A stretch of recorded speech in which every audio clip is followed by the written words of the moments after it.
Welcome to the third of my desktop demonstrations. Today I'm going to build one of our Tal-y-llyn narrow gauge steel topped open wagons.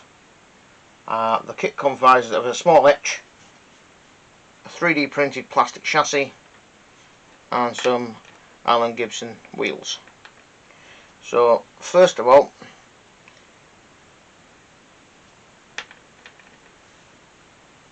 the wheels just click in place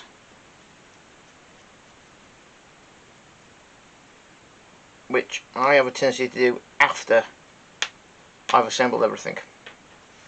So the first job, once you've actually broke up the etch, is to punch out all the rivets and then clean up the parts.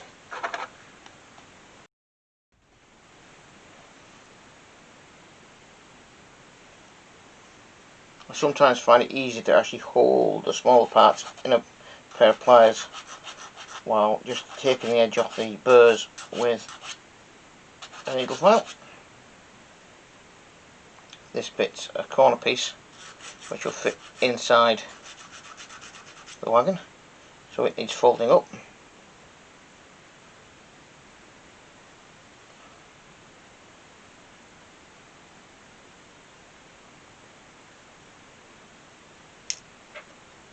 I've already folded up and cleaned up the actual body, so as I go around cleaning up the parts, I actually drop them in the body, as it makes a very useful receptacle.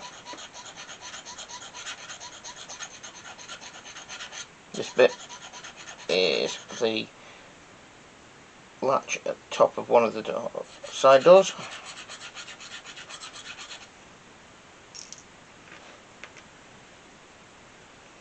This is probably one of the most boring parts of model making, just cleaning up etch parts.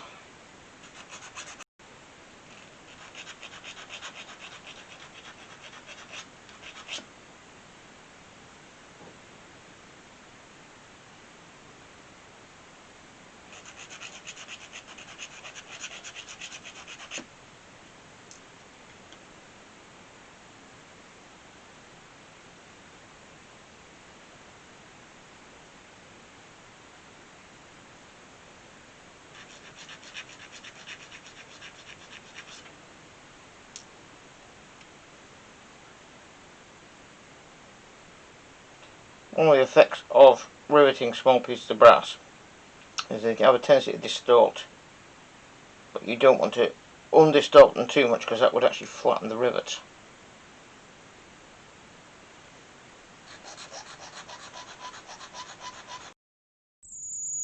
To my soldering station, I'm going to continue by soldering up the top of the Tal-y-llyn wagon. So to do that first, I'm going to tin up all the individual parts. Now I've got a variable temperature soldering iron, and I use this stuff, which is safety flux. That's applied with a standard paintbrush. So I'll get my clip. I also like to use these things, which are surgical clamps. Saves burning your fingers. So if I just grab that with the clamp, dip it in the paintbrush in the flux,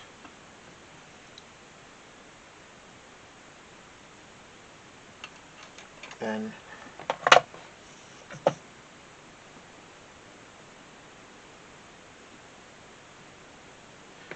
bit of solder,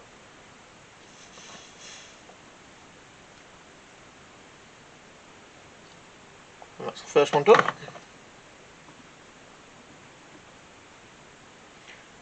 Or it would be if it came off of that. Come on, off you come. There we go. So I'm going to repeat that for all the rest of the parts. So just grab it there, turn it over, bit of flux. If you tin up all the parts to start with, it does save you a little bit of time when it comes to the second part of the soldering, because all you've got to do is sweat them on. So that's another bit done.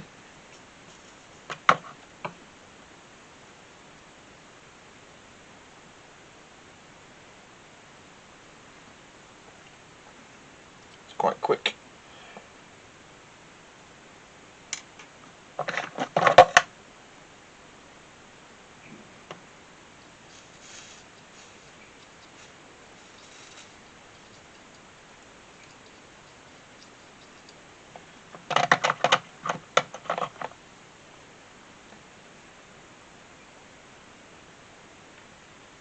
So we just continue doing this until we've got rid of all the bits which need tinning up, and then we'll start with the actual construction. So we've tinned up all the parts. We now need to tack the corner plates in place. These are the first ones to be done, are the ones which don't have the corner plates in them. So I've put some solder flux in there and about 5mm of solder, and I'm using the resistance soldering machine.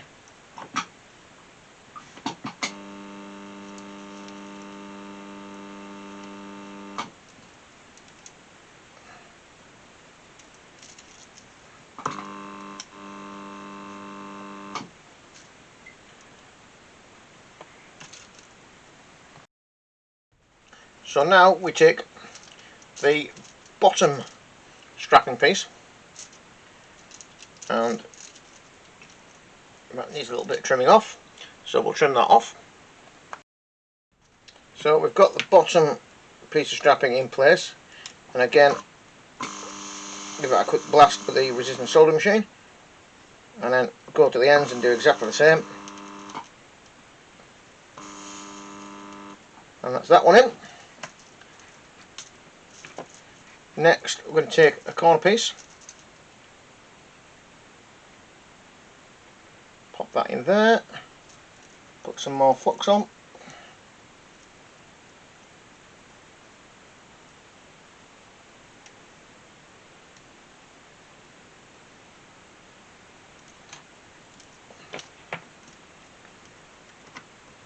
this is where the resistance soldering machine comes into its own. So we'll just give it a quick blast.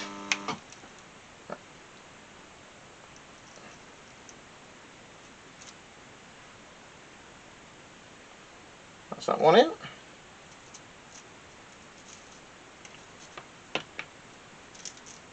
Bit more solder flux on the inside of that. Second corner piece. Sometimes it's usually useful to have a cocktail stick. Never underestimate the usefulness of a cocktail stick. Again, back to blast. That's that one in.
Get these side bits on. These need a little bit of trim.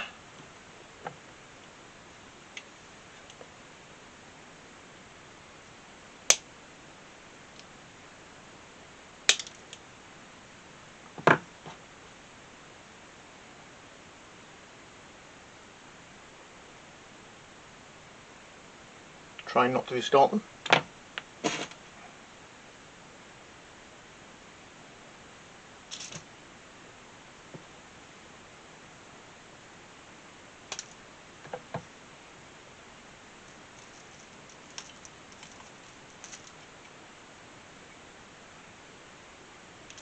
So again,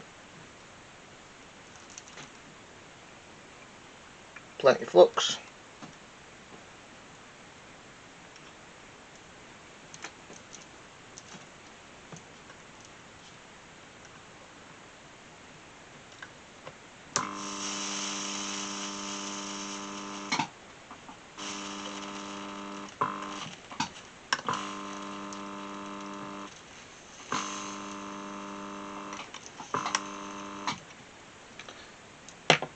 And repeat that for the other side.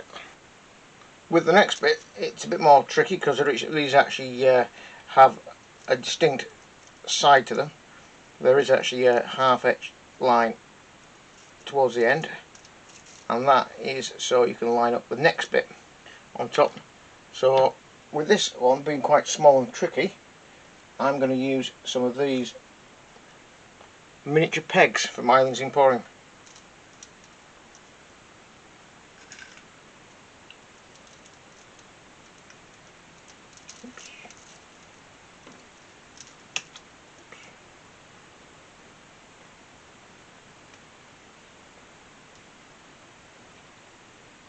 Seem to work very well as long as the camera isn't actually rolling. So again, lots of flux. This this safety flux is water soluble, so it washes off with a bit of soap and water. Again,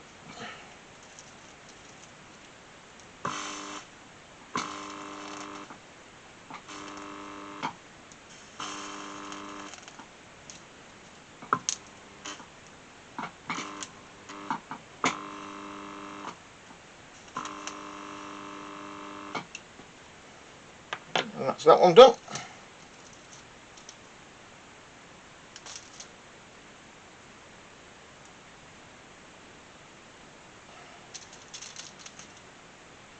So the next one on there, outside there, again on with the pegs.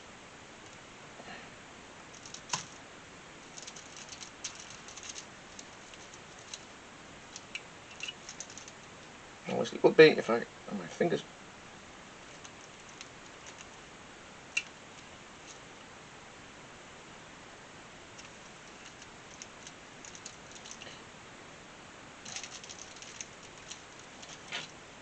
And again,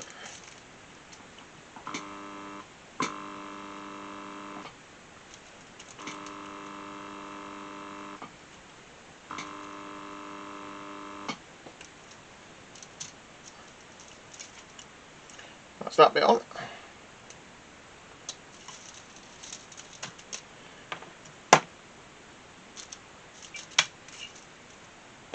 Now to the rear reinforcing plate. Again, these pegs.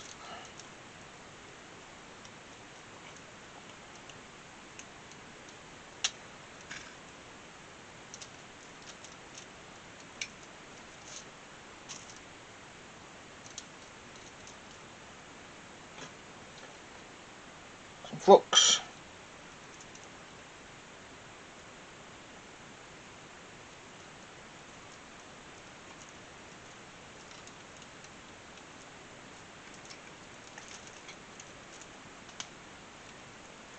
That's shifted.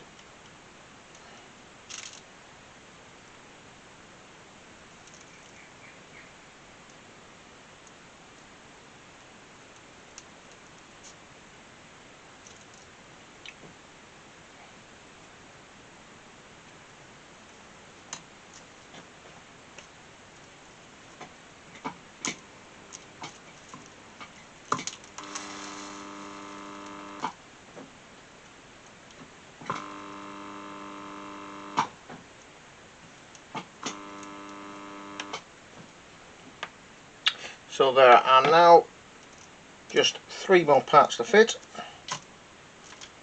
So these little tags need folding up. And again, fold them up into the half-edge line.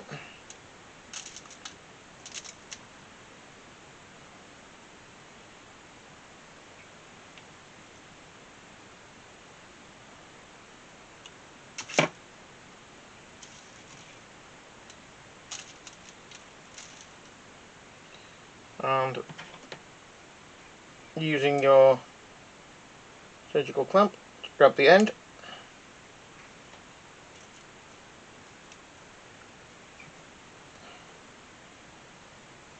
Bit of flux.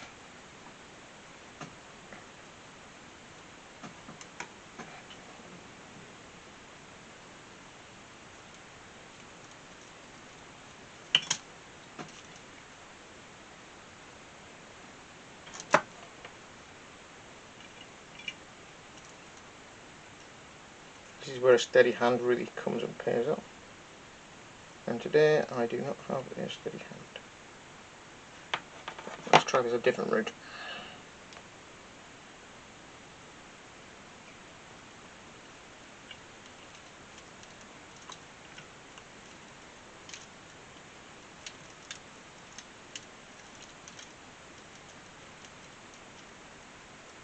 Got you.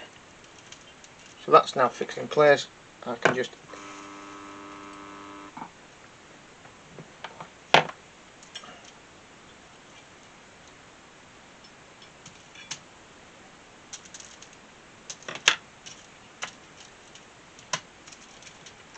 same again on this side. Sometimes the pliers come in handy for another purpose.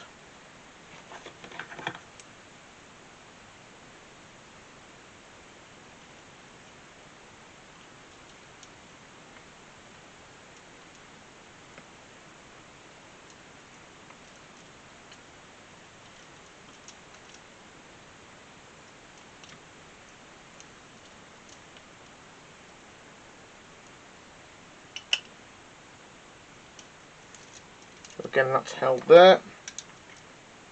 We just bring the iron in.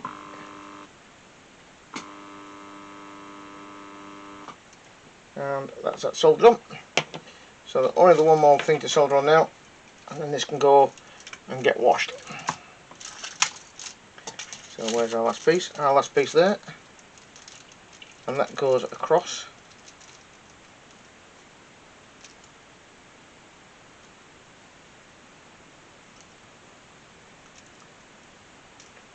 Got the tape.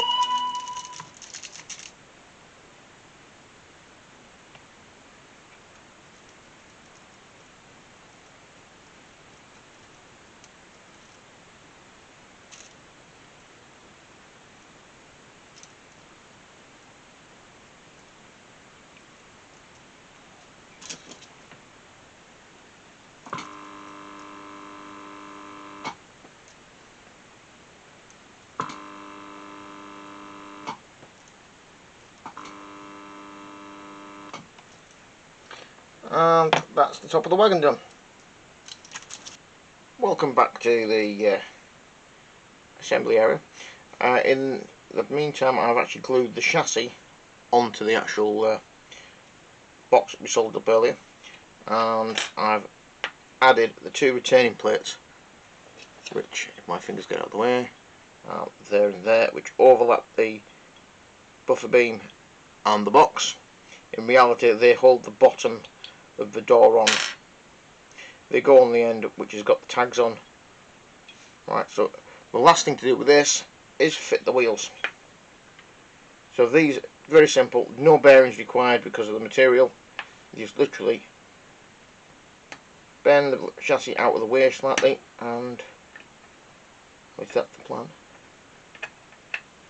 get that way out. There we go, and they're in. They'll need re-gauging to the right gauge, and the last one to go in. Oh yeah, that's all we need now is paint and the couplings. Right, so in true Blue Peter style, here's one I made earlier. Let's paint it up. So the last thing to do with this one is to install the couplings. Now, as I said before, the kits come with a standard coupling for the Tal-y-llyn, but it's not really good for actual modelling and playing with. So I use these things, which are, I don't know if you can see there because they're quite small, Greenwich Model Railway Club couplings. Now, They're supposed to be bidirectional, but I never really found that to work, so I actually have one end with the loop on and one end without the loop on. So to fit them, it's very straightforward. Just straight in the hole, and as you can see, it pokes through the back, so you just need to secure that in a position where the loop can operate. So you have to just bring it out slightly. That's that there, and then once you're happy, it's a case of a blob of super glue on the back to secure it. So the couplings themselves come on a nice little etch fret. I'm just trying to make sure you can actually see that, because black on black doesn't really work. So there you are, that's a little thread, and they're actually made up of two key parts. One is the centre buffer coupling part. You can never grab one when you want one.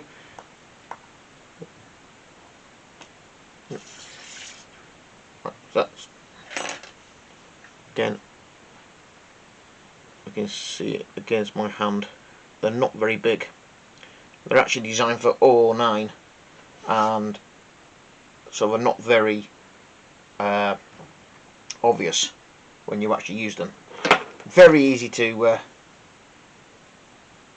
do. There's a couple of half-inch lines, and then you just fold them down on a half-inch line and back on themselves. So that gives you a, very hard to actually see this. If I put that on my hand, that might be better. You can see it, just see it there. That's how small they are. So you fold that back on itself, and then there's some little lugs which, if you're building the one with the end with the loop, you fold down and put the pin through, and then you just fold back the actual centre buffer,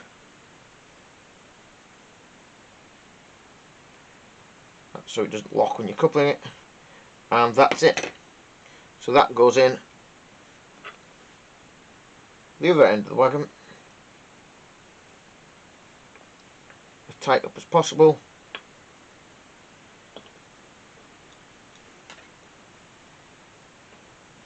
and that's the completed wagon. Thank you very much for watching.